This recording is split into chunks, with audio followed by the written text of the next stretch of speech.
Why are so many people in the Netherlands singing the same song at the moment? And does the Mol really want to be part of the third task in this episode? These are only two things we will talk about in this video.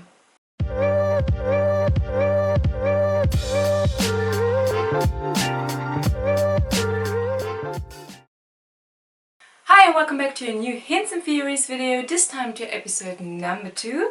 My name is Julia, and if you're new here on this channel, I talk about hints and theories that will hopefully help you figure out who the Mol is. So if you do not want to miss any of that, then please subscribe to this channel here, and you can also follow me on Instagram to, well, not miss any of the upcoming videos. First of all, thanks for all your comments under the last video, especially because it was uploaded later than usually, and I'm also so happy to be back here. I read all of them and it's amazing. I will also still respond to some of them, of course. And now we jump right into the first hint of today's episode, and this one actually, well, came back in the second episode. It also appeared in the first one, and it also was talked about in the Mol talk yesterday evening. Now, it is about Mica, so a hint leading to Mica, and it has to do with a series she's very well known for. As you know, Mica's an actress, and most people in the Netherlands know her from a series called The Leuzenmoeder. And in that series they have a song, and part of the lyrics of that song is Hallo allemaal, which you can translate as hello everybody. And now the interesting thing about it is that we have to look at the way Rick is greeting the group of candidates, because usually he says hello candidates or good morning candidates, but in the first episode, after they have chosen the Mol, he suddenly does not say that anymore, but he says hallo allemaal. And that happened again in the second episode, so he basically does not say hello candidates anymore, but hello everybody. And of course a lot of people in the Netherlands recognized that and immediately thought about that song from that series, which has Hallo allemaal as lyrics. Now, this is interpreted now as a really big hint to Mica, and I have to say that this is already the second big hint to Mica. Like, if you remember last video, we had the photo on the official website from the second task of episode number 1, which was called Party for the Mol, and they had chosen a photo of Mica for that task on their website. So I think it is pretty interesting that we already have two big hints leading to Mica as the Mol. And I'm not in the tunnel yet, but I think this is quite interesting, and we should definitely keep an eye on Mica, and if there are more hints to her as the Mol, and of course if there are also Mol actions from her. Nevertheless, I have to add that it does remind me of last year, where we had a similar situation with big hints happening already in episode number 1. You probably remember the happy birthday balloon they had there. And back then we also thought, like, this is too obvious. This is too obvious, leading us to exactly one person in episode number 1. And as I remember right, there were a few more things leading to that person. And I also said that I think it is too obvious. And in the end also was the reason why I chose another Mol, not only that reason, but and in the end it was an official hint to that person as the Mol. Yeah, so I hope that they are not repeating this kind of game this season, but we should definitely keep an eye on Mica, definitely. Now let's jump to task number 1. In this task, the candidates had to, well, build words with their bodies, and there was one group who did a terrible job.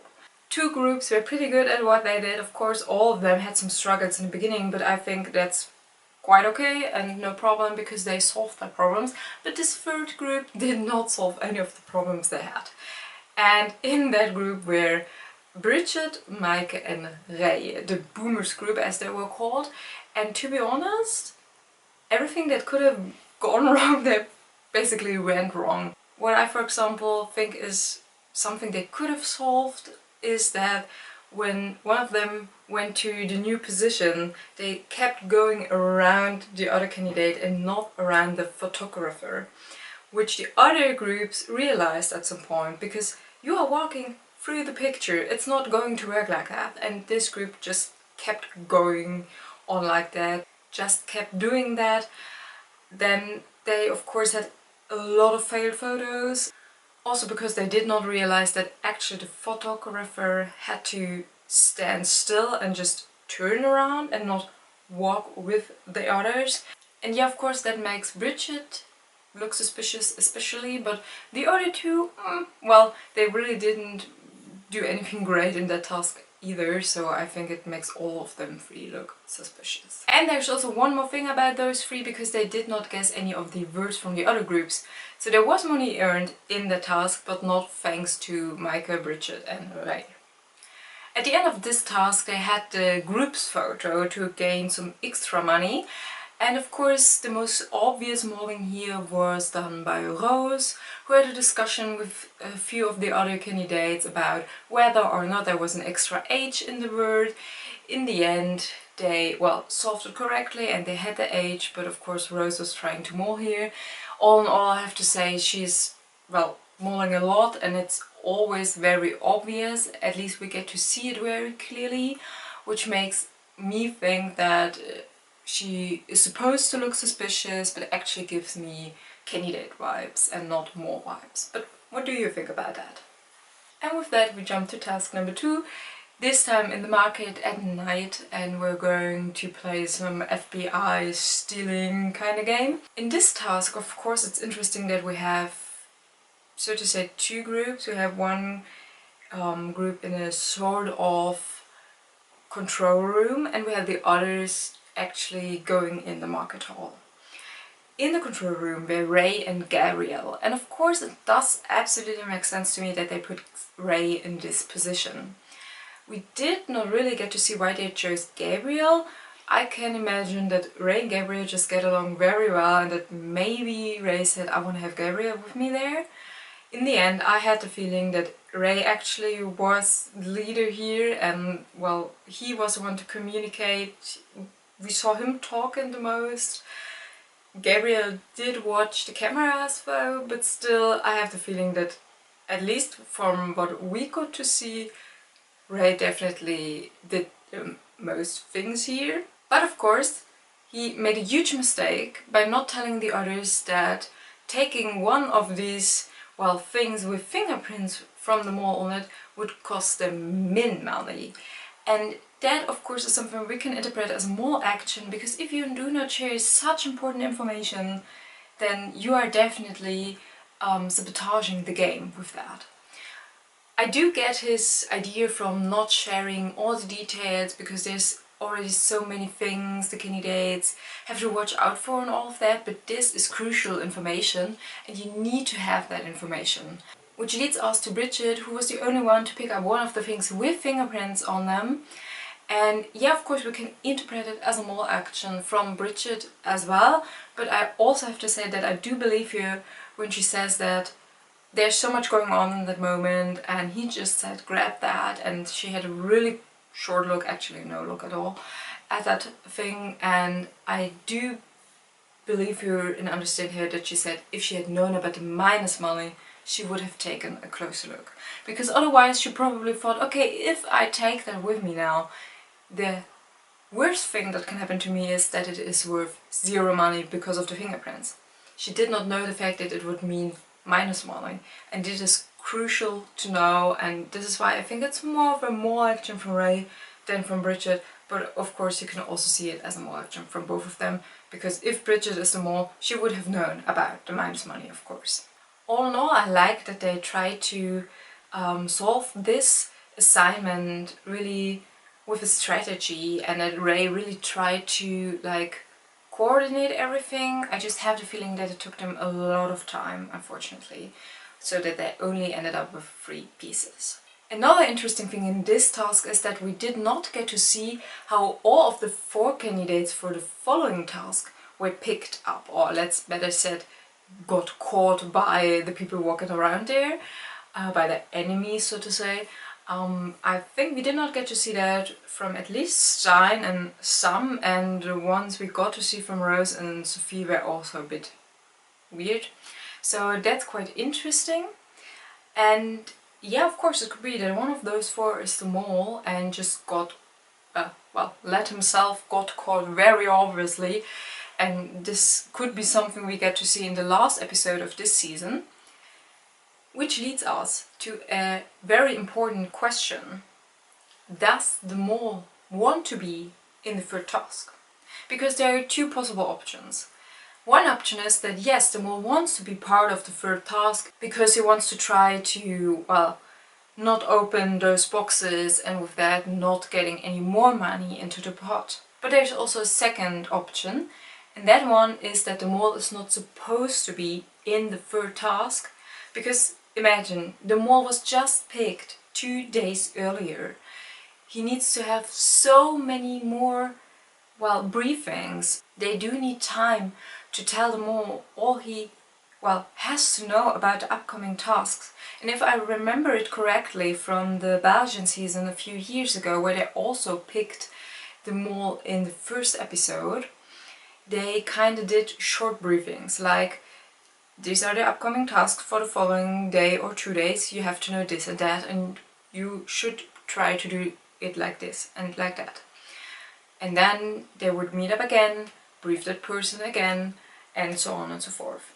Now this would actually give the production team, and well, in this case especially Rick, because he was not there for the third task, we only heard him talk, but we did not get to see him in person there, give him time to go to the mole's hotel room and give him another briefing, give him some time to reflect on what happened and what they're going to do next. So actually this could be important time for the team to get together with the mole again and have some, well, conversation with him while the other candidates are in their rooms or busy doing a task.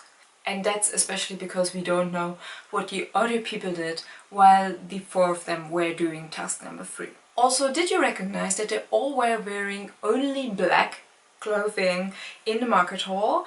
And then we were told that the 4 of them were doing this, well, at night, that they spent the night there in this sort of cell, but they were wearing totally different clothing there, especially suddenly very colored t-shirts in Sophie's case, for example.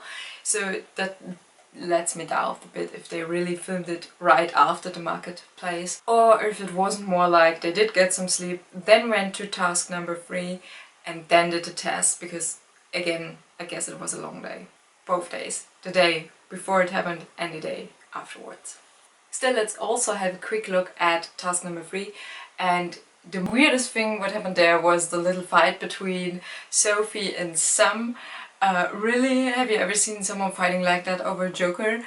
What's interesting is that they really did put names on the Jokers, and I'm really curious to see how that, well, influences the energy in the whole group. Like Sam already said, he kind of wants to deal with Mica, and that could be interesting. Are we getting some interesting bonds because of that, maybe, or other dynamics in the group? So I'm really curious if they will do that again or if that was only for that task, so that's quite exciting. Then of course we had Rose hiding the handkerchief. It does again give me some candidate vibes actually. Interesting was also Stein's reaction to her suggesting that and then going along with it. And last but not least, she also tried to hide the key which she found, and only thanks to Sophie they, well, had a closer look on the key immediately and figured out that the key would open one of the boxes.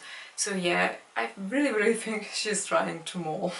So much about the assignments of this episode. I have 2 more probably hints for you. The first one is about animals we get to see in the episodes as, yeah, little shots in between the tasks or right before the elimination. You have to know that Gabriel is very well known for a show about animals, so this could be a hint leading to him. And last but not least, let's quickly also talk about the mole briefings. We have seen short, well, snippets of the mole briefings, and there are 2 things people recognized. In the first episode, the word absolute was used, so absolutely. A lot of people said that they do not really use that in their, well, everyday conversations. And also the community had the idea to have a look into the Mol book, and there we have little interviews with each candidate, and some people actually used the word in their interview. Those were Stein, Sophie and Nora. And now in the second episode we heard the word okay, check. And then people, well, listen closely on the fact if one of the candidates is saying check at some point in the episode. And again, Stein and also again Nora both used that word in the episode. Now that we're all important hints and theories to episode number 2 so far, let me know in the comments below if I missed anything or if you have seen anything else that was suspicious.